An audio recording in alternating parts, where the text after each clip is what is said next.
Most people know that tener and haber both translate as to have in English, but in Spanish they're used in very different ways.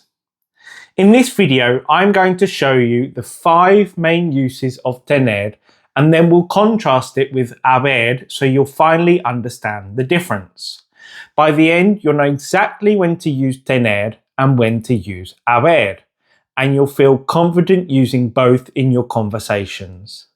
Now, if you're new here, my name's Josh. I'm a qualified language teacher and I've helped thousands of people learn Spanish through my online course here on YouTube. Okay, so let's dive in. Most videos on YouTube say that tener is only used for ownership or possession, but that's only half the story. Tener actually has 5 main uses and we're going to go over them all now. Now, having said that, the most common use of tener is, of course, ownership and possession. So we're going to start with that meaning first. So, for example, yo tengo una casa. I have a house. Or, él tiene un auto. He has a car. Or, ellos tienen dinero. They have money. Tener is what you use when you want to express ownership. But it's not just about things you can necessarily touch. It also covers relationships and qualities. For example, for relationships, you could say, tengo una hermana que vive en Escocia. I have a sister who lives in Scotland. Or for qualities, you could say, tengo una buena memoria. I have a good memory. So, tener isn't just about owning things. It's also used to talk about relationships, qualities, and anything that you have in a more general sense. Now, next up, for the second use, tener is used in Spanish to describe physical or emotional states. Tener is used a lot in Spanish, where in English we would normally use the verb to be. To be is the verb that gives us I am, you are, he is, and so on. For example, to say I am hungry in Spanish, it's tengo hambre. Literally, in Spanish, you're saying I have hunger. Or another example, I'm cold. In Spanish, that's tengo frío. Again, in Spanish, you're literally saying I have cold.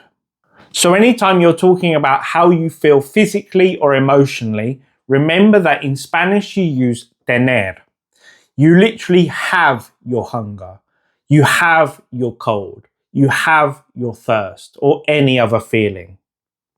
Now, the third use of tener is to talk about age. In Spanish, you don't use the verb to be like we do in English. Instead of saying I am 20 years old, you literally say I have 20 years. For example, tengo 20 años. I'm 20 years old. So whenever you're talking about age in Spanish, you always use tener. It's another situation where Spanish uses to have instead of to be. This is similar to how tener is used for physical and emotional states. In both cases, Spanish expresses experiences or conditions as something you have rather than something you are. Now, the fourth use of tener is in common idioms. An idiom is a phrase where the meaning isn't exactly literal. It's a way of saying something that would sound unusual if translated word for word. In Spanish, many idioms use tener instead of to be. For example, tener razón, to be right. Or tener miedo, to be afraid. Or tener cuidado, to be careful. With idioms, tener often expresses a state or condition in a way that English would use to be. When you learn these phrases, think of tener as carrying the meaning of having a feeling, having an idea, or having a characteristic. It's part of how Spanish expresses certain expressions. Now, the fifth use of tener is an important one. It's tener que. This is how you express obligation, the equivalent to to have to in English, as in to have to do something. To form it in Spanish, you use tener plus que plus an infinitive verb. Now, a key point to note is that tener que is always directed at someone. Later on in this video, we'll see a version using haber to express obligation in a more general way, not aimed at a specific person. So here's some examples using tener que. Tengo que estudiar para el examen. I have to study for the exam. Or, tenemos que salir temprano. We have to leave early. Or, tienes que llamar a tu madre. You have to call your mum. So whenever you're talking about what someone must do, be it giving instructions, stating obligations, or saying that you have to do something, tener que is the structure you use. So to sum up the 5 main uses of tener, whenever you want to say have in Spanish, whether you're talking about ownership, feelings, age, common idioms, or obligations, tener is the verb to use. It's a versatile verb that shows up a lot in everyday conversation, making it one of the most useful verbs to know. Okay, so now that you've got a clear picture of how tener works, we're going to look at haber. Haber doesn't show ownership or possession at all. Instead, haber is all about existence and forming verb tenses. Now let's take a look. Now, haber is completely different. Unlike tener, it doesn't show ownership, feelings, age, idioms, or personal obligations. Haber really just has 2 main functions. First, as an auxiliary verb. It's used to form compound tenses like I have gone or he has eaten and so on. And secondly, as an impersonal verb. It's used to express existence, like how we say there is and there are in English. Now, the main reason haber is confusing you is that you're not yet comfortable with different verb tenses in English and Spanish, especially a tense called the present perfect tense. Understanding the present perfect tense makes the difference between tener and haber obvious. So what is the present perfect tense then? The present perfect tense is used to talk about actions or events that happened in the past but are connected to the present. In English, we form the present perfect tense with have or has plus a verb in the past participle. For example, I have eaten. This shows that the action of eating happened in the past, but it's relevant now. So an example in context could be, I have eaten half a pack of biscuits, so I don't want any dinner. The past action of eating a lot of biscuits affects the present situation, the fact that now I'm not hungry. Now the structure is always the same. We use a helper verb, which is have or has in English, followed by the main verb in its past participle form. Now this is exactly the same in Spanish, except that we use haber as the helper verb. Now another key point to note is that haber is always immediately followed by another verb when forming the present perfect tense, and the verb that follows it is called a past participle. Past participles usually end in ado, ado for AR verbs, or ido, IDO for ER and IR verbs. This is what makes haber a helper verb.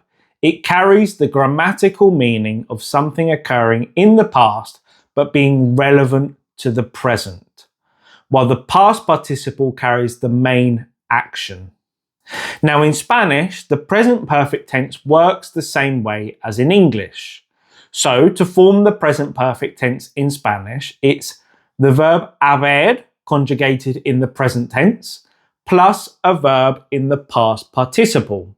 The present tense conjugation of haber is which means I have, has, you have, a, he or she has, hemos, we have, habéis, you all have, and that's only used in Spain. And then lastly, han, which means they have. So here are some examples of the present perfect tense in Spanish. Tú has hablado con tu profesor. You have spoken with your teacher. So in that sentence, we have you have spoken, which in Spanish is has hablado. Has is the helper verb from haber and means you have. And then hablado, meaning spoken, is the main verb in the past participle form that tells us what action took place. Together, has hablado forms the present perfect tense, showing that the action happened in the past but is connected to the present. Here's another example. Ellos han vivido en México por 2 años. They have lived in Mexico for 2 years.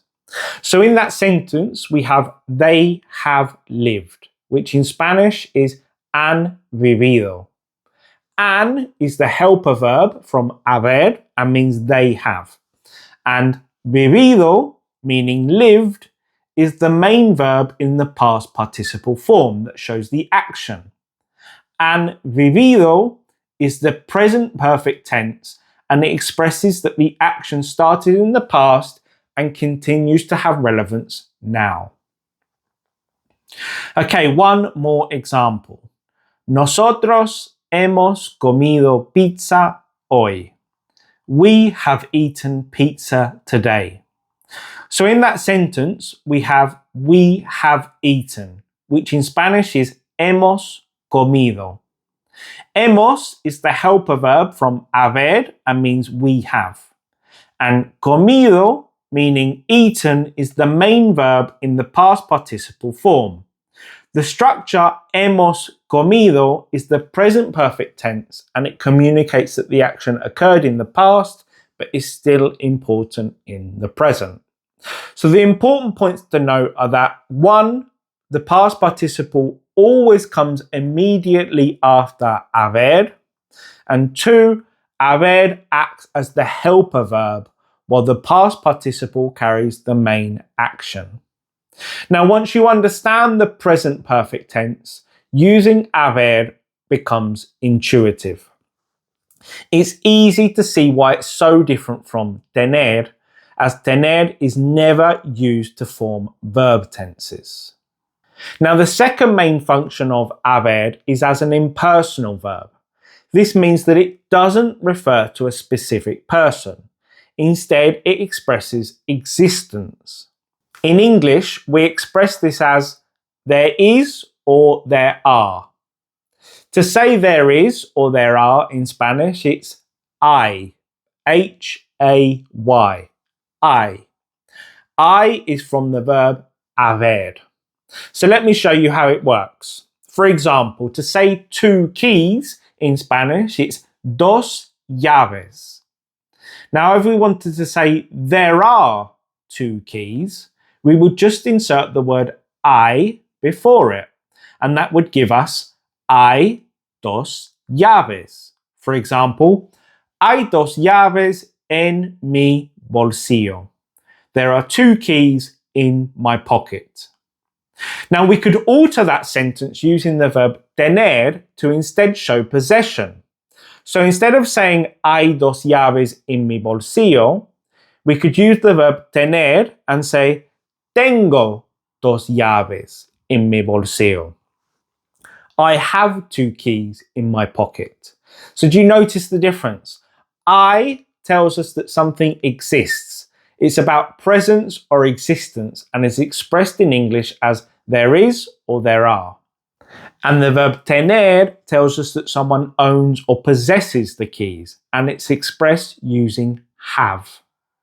Now, another key point to note is that the word I never changes for singular or plural. Whether it's one thing or many things, the word I stays the same. For example, hay un libro en la mesa. There is a book on the table. Or hay 5 libros en la mesa. There are 5 books on the table. So whenever you want to state that something exists, regardless of singular or plural, use I. It tells us there is or there are. Now, by the way, if you want a handy reference for everything that we're covering in this video, I've made a free PDF that you can download. It's perfect for reviewing later on at your own pace. You'll find the link down in the description below.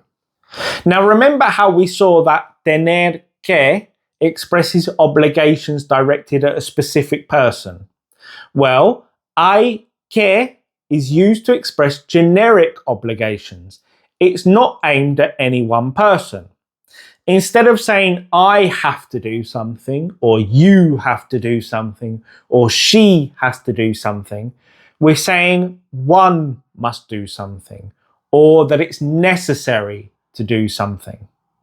Notice how this is general. It applies to anyone, not a specific individual. Now, the structure in Spanish is very similar to tener que. It's I plus que plus an infinitive verb. Here are some examples. Hay que estudiar para aprobar el examen. One must study in order to pass the exam. Or it's necessary to study in order to pass the exam. Or another example, hay que cerrar la puerta al salir. One must close the door when leaving. Or it's necessary to close the door when leaving. Or another example, hay que tomar suficiente agua cada día. One must drink enough water every day. Or it's necessary to drink enough water every day. So to sum up, tener que is used for obligations directed at a specific person, while hay que expresses a general obligation that applies to anyone.